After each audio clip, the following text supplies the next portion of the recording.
Hey you, Raging Jeep here with an update on death wobble troubleshooting. So get out of the sun there. I have a confession to make. I did not pay as much attention when installing the Steinjager drag link as I should have, and I did not realize that even though I put it in and it fit the way it had been adjusted, I was like, oh, that's fantastic. It must, how lucky am I? But then, of course, I didn't realize or didn't even think about the fact that, when you take your whole axle off, it's going to shift left and right and left and right. And so my whole axle was an inch plus too far to the passenger side. And so when I took it out, it didn't drive at all. So I was frustrated with that, and then it occurred to me that, oh my God, how long is my original drag link and how long is my new drag link? So the original one is 31¼ inches, stock 03 TJ drag link. And actually, I don't know if that's stock. I'm assuming it's stock, but I bet it's not. I bet it is the replacement drag link that I got when I put the original 4-inch lift kit on it. So that's good to know, because it is a fixed length. Track bar, sorry. Fixed length track bar. So yeah, I bet that is an aftermarket track bar.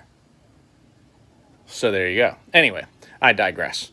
So I came up with a jury rig because even after I adjusted the new track bar all the way down to the stops, it did not get small enough, and still wicked death wobble. So I was reading online in the forums, and they said, well, go get different jam nuts.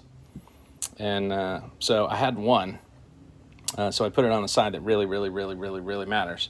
But I will go and get these machined down so that they are half as thick as they are today, and then that will give me what I need, because I don't need a ton. I don't think I need that much.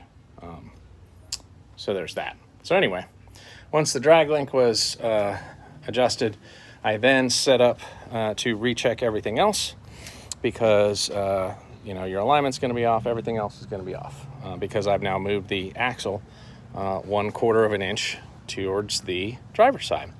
So the first thing you can notice right away, 1/4 of an inch translates to 90 degrees in the steering wheel. So that is technically up and down.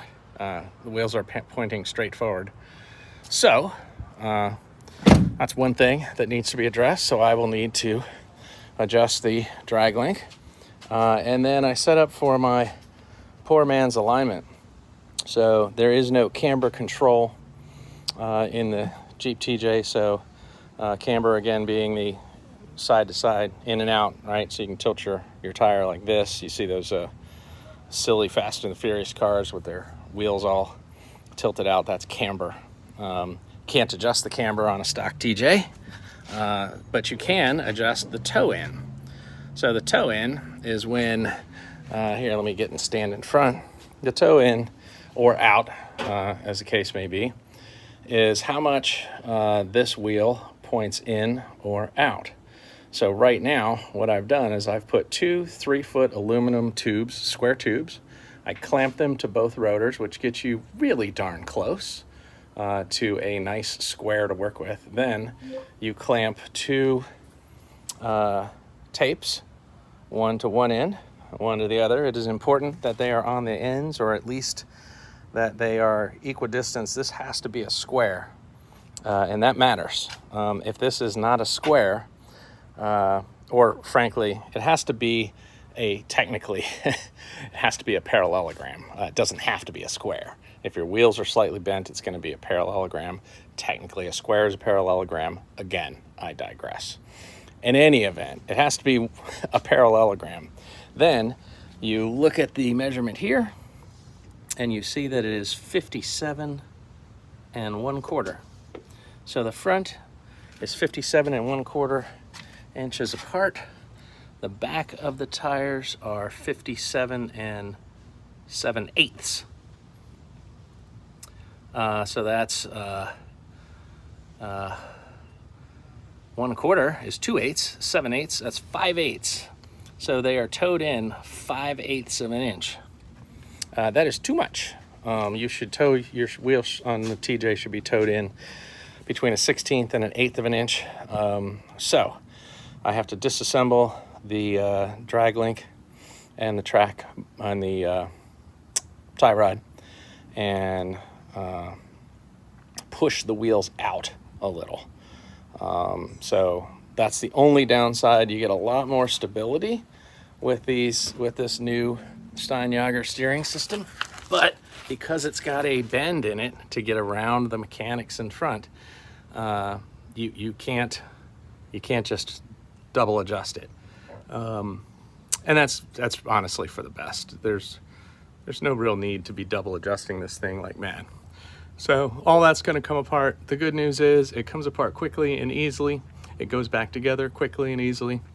But a fun fact while you're doing this, your ends here, you need to make sure that your ends both face down like this, and then down like that on that end, and then that one I already loosened so it does not face down. But regardless, your ends have to be oriented the same way, because what happens is this moves up and down like this. Right, you'll see it has plenty of play there. That's by design, so it can articulate as you go around corners and whatnot. But if this end is down and this end is up, then when you go around a corner and this end articulates up like that, this end doesn't have anywhere to travel to, and so it will push on that until such time as it pops that jam nut free. And then you are going to hear a loud bang, and that jam nut will be loose. Nothing bad is going to happen. You're not going to die. But it is annoying, and stuff will start to flop about more so than it should. So just a quick tip that I got from our friends at Steinjager. So there's that. So I'm going to get into this, and then we're going to do what I hope is the next and last test drive. And then we're going to go for a Jeep ride, which we haven't gone on a Jeep ride since June, let's call it 15th. So it's been a good long while. So looking forward to it. Be safe out there, and hope to see you on the trail again soon.